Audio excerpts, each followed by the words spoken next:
अगर हम राधा जी की बात करें और कृष्ण का जिक्र ना हो, ये तो संभव ही नहीं है, क्योंकि राधा और कृष्ण हमेशा से एक दूसरे के पूरक रहे हैं और एक ऐसे आत्मिक प्रेम की मिसाल है जो भौतिक सुखों से बहुत परे है।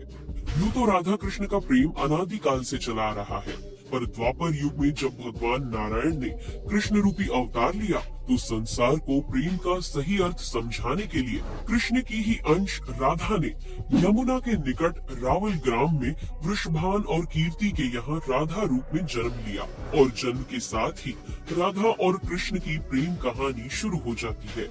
मगर दोस्तों, ऐसी क्या घटनाएं और स्थिति बन जाती है कि राधा को कृष्ण के विरह का सामना करना पड़ता है और कृष्ण क्यों अपनी प्रिय बांसुरी को तोड़ देते हैं? इन सब सवालों के जवाब हम इस वीडियो में जानेंगे। दोस्तों, कहा जाता है कि राधा जन्म से अंधी थी और स्वर्ग लोक से ये वचन लेकर ही पृथ्वी लोक आई थी कि जब श्री कृष्ण की प्रथम दृष्टि उन पर पड़ेगी तभी वो संपूर्ण जगत को देखेंगी, अन्यथा नहीं। तो देखा आपने कैसे शुरुआत से ही दोनों एक दूसरे से जुड़े रहे हैं। बचपन से ही कृष्ण अपनी लीलाओं और बांसुरी की मधुर धुन से पूरे बरसाना वासियों का मन मोहित करते रहते हैं और राधा और कृष्ण तो 8 साल की उम्र से ही अपने प्रेम का आनंद लेने लगे थे। श्री कृष्ण को अपने जीवन में राधा और बांसुरी दो ही सबसे प्रिय थे, जो आपस में एक दूसरे से गहराई से जुड़े थे। जब भी श्री कृष्ण बांसुरी बजाते, राधा उनके पास दौड़ी चली आती और घंटों बांसुरी की धुन में मग्न रहती, जो उनके प्रेम को और बढ़ाता गया। वो यमुना नदी के तट पर बैठकर घंटों समय व्यतीत करते थे, पर उनका ये सुखद समय कुछ ही वर्षों का था, क्योंकि जैसे कृष्ण के मामा कंस को उनके वृंदावन में होने का पता चला, उसने तुरंत ही कृष्ण को मथुरा में युद्ध का निमंत्रण दे दिया, जिसके लिए कृष्ण को अपनी यशोदा माँ और पूरे गांव के साथ राधा को भी छोड़कर जाना था। कृष्ण और राधा दोनों को पहले से पता था कि कृष्ण अब वृंदावन वापस कभी नहीं आ पाएंगे और बहुत समय तक एक दूसरे से मिल भी नहीं पाएंगे। तो इसलिए मथुरा जाने से पहले राधा ने कृष्ण से 2 वचन लिए। पहला वचन था कि राधा के हृदय में हमेशा केवल कान्हा का वास रहेगा और दूसरे वचन के अनुसार मृत्यु से पहले उन्हें कान्हा के दर्शन होंगे। परंतु इन वचनों को देने के बाद श्री कृष्ण को पता था कि राधा उनके विरह में बहुत विलाप करेंगी, तो राधा हमेशा खुश रहे, इसके लिए श्री कृष्ण ने भी राधा से वचन लिया कि राधा को कृष्ण की याद में अब एक भी अश्रु नहीं बहाना होगा। ये वचन लेने के बाद श्री कृष्ण मथुरा की ओर बढ़ जाते हैं और राधा वृंदावन में ही रह जाती है, जिसके बाद से राधा का वर्णन बहुत कम ही मिलता है। इसके बाद कृष्ण ने मथुरा जाकर कंस का वध किया और अपने माता पिता देवकी वासुदेव को मुक्त कराया और फिर उन्होंने मथुरा से आगे बढ़कर प्रजा की रक्षा के लिए द्वारका नगरी की स्थापना की, जिसके बाद से उन्हें द्वारकाधीश कहा गया। कृष्ण द्वारका में रुक्मिणी और सत्यभामा से भी विवाह करते हैं। साथ ही इनके अलावा भी कृष्ण की 16,108 रानियां थी, जिनमें से रुक्मिणी कृष्ण की सबसे प्रिय पत्नी थी। उन्हें केवल कृष्ण की छवि को देखकर ही उन्हें अपने मन में बसा लिया था और कृष्ण से विवाह के लिए वो अपने भाई रुक्मी के विरुद्ध भी चली गई थी। प्रेम पत्र के माध्यम से कृष्ण को बुलाकर और कृष्ण के साथ भाग गई थी।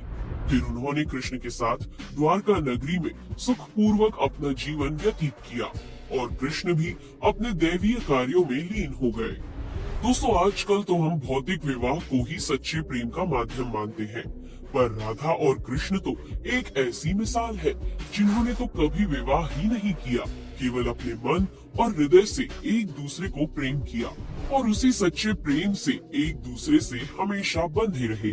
दोस्तों, राधा और कृष्ण के प्रेम की बहुत सी अलग अलग कथाएं हैं और उनमें से एक प्रचलित कहानी ये है कि श्री कृष्ण कभी कभी सोते ही राधे श्री राधे बोल पड़ते थे, जो श्री कृष्ण की रानियों को अच्छा नहीं लगता था। तो एक बार रुक्मिणी ने श्री कृष्ण से कहा कि हे प्रभु, प्रेम तो हम सब भी आपसे करते हैं, पर ऐसा राधा जी में क्या है जो आप सोते हुए भी उन्हें याद करते हैं? तो कृष्ण बोले, तुम एक बार राधा से मिलाओ, फिर तुम्हें खुद ही पता चल जाएगा और उनके लिए कुछ लेते हुए भी जाना। जिसके बाद रुक्मिणी राधा जी के लिए बहुत गर्म दूध ले जाती है और राधा के महल के द्वार पर पहुंचती है, जहां वो तेज और ऊर्जवान स्त्री को खड़ा देखती है तो उनसे पूछती है कि क्या आप ही राधा हो? तो वो कहती है, नहीं, मैं राधा नहीं, उनकी सेविका हूँ। राधा रानी तो 7 द्वार के अंदर मिलेंगी। तो रुक्मिणी जी 1-2 करके ऐसे सभी द्वारों को पार करती जाती है। दोस्तों, जब वो राधा रानी के कक्ष में पहुंचती है तो उन्हें पता चलता है कि राधा कई रातों से कृष्ण नाम जपते हुए जागती रही है और अभी ही उन्हें निद्रा आई है। रुक्मिणी राधा की सखियों से कृष्ण द्वारा मिलने के लिए कहने के बारे में बताती है तो उतने में ही राधा उठ जाती है और कहती है कि कृष्ण ने आज मुझसे मिलने के लिए किसी को भेजा है। रुक्मिणी आश्चर्यचकित हो जाती है। केवल कृष्ण जी का नाम लेने से राधा जागृत हो गई और उन्हीं के बारे में पूछने लगी। इतना ही नहीं, जब राधा को पता चला कि कृष्ण ने उनके लिए प्रसाद भेजा है तो वो बिना कुछ सोचे रुक्मिणी से वो गर्म दूध लेके पी जाती है, जिसे देखकर रुक्मिणी हैरान रह जाती है। फिर वो राधा जी से बातें कर वापस आ जाती है। ये सब हो जाने के बाद जब रात्रि के समय रुक्मिणी श्री कृष्ण के पैर दबाती है तो देखती है कि उनके पैरों में छाले पड़े हुए हैं, जिसे देखकर वो हैरान रह जाती है और पूछती है कि प्रभु, आप कहाँ पैदल गए थे जो आपके पैरों में छाले पड़ गए? तो श्री कृष्ण बोले, आपने गलती से राधा जी को गर्म दूध पिलाया था, जो राधा एक ही बार में पी गई थी, जिससे उनके हृदय में छाले पड़ गए हैं और उनके हृदय में हमेशा मेरे चरण कमल विराजमान रहते हैं, जिससे मेरे पैरों में भी छाले पड़ गए। तब फिर रुक्मिणी को राधा और कृष्ण के प्रेम की पराकाष्ठा का पता चलता है कि प्रेम शरीर से नहीं, आत्मा से होता है, जो हमेशा राधा के हृदय में कृष्ण के चरण कमल के रूप में विराजमान रहता है। एक कथा में आता है कि ब्रह्मा जी ने पृथ्वी लोक आकर वृंदावन में पहले राधा और कृष्ण का विवाह करवाया था, पर इसके बारे में ज्यादा जानकारी नहीं है। राधा भी वृंदावन में कृष्ण की भक्ति के साथ अपना जीवन व्यतीत करने लगती है और कहा जाता है कि यादव पुत्र अभिमन्यु या आयन से उनका विवाह भी हो जाता है, पर अभिमन्यु को महर्षि दधीचि का श्राप था कि अगर वो राधा को छुएगा तो भस्म हो जाएगा। इस प्रकार राधा विवाह के पश्चात भी कृष्ण के प्रेम से स्वतंत्रता पूर्वक जुड़ी रहती है।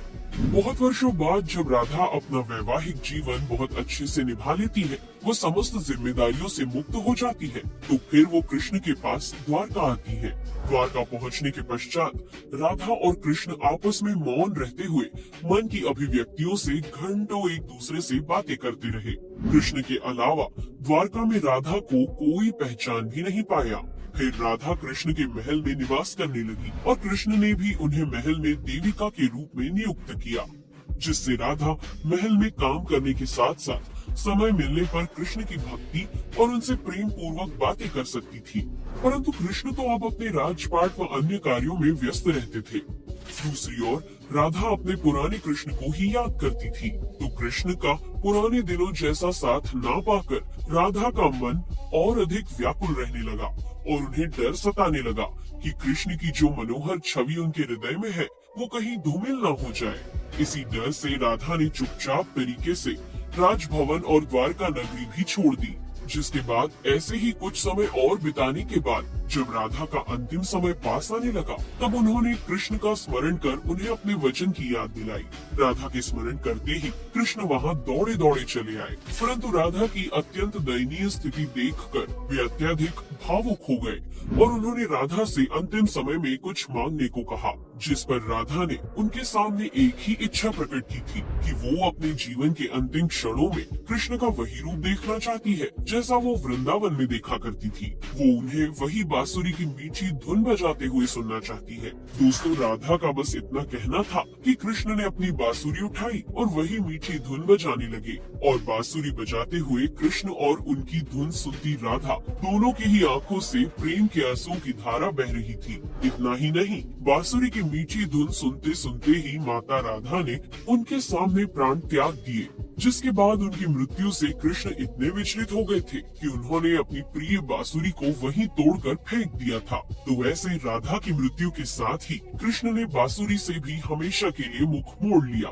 क्योंकि बांसुरी और राधा का एक अद्भुत रिश्ता था। इसलिए राधा की मृत्यु के पश्चात कृष्ण ने अपने शेष जीवन में बांसुरी तो क्या किसी अन्य वाद्य यंत्र को हाथ भी नहीं लगाया। दोस्तों, राधा और कृष्ण की प्रेम कहानी के लिए कहा भी जाता है, एक प्राण दो देही, राधा संग स्नेही, जिनके शरीर बस अलग थे और आत्मा एक ही थी। तो दोस्तों, कैसा लगा आपको हमारा आज का ये वीडियो? हमें कमेंट करके जरूर बताइए और जाते जाते चैनल को सब्सक्राइब जरूर कर दीजिएगा। Thanks for watching.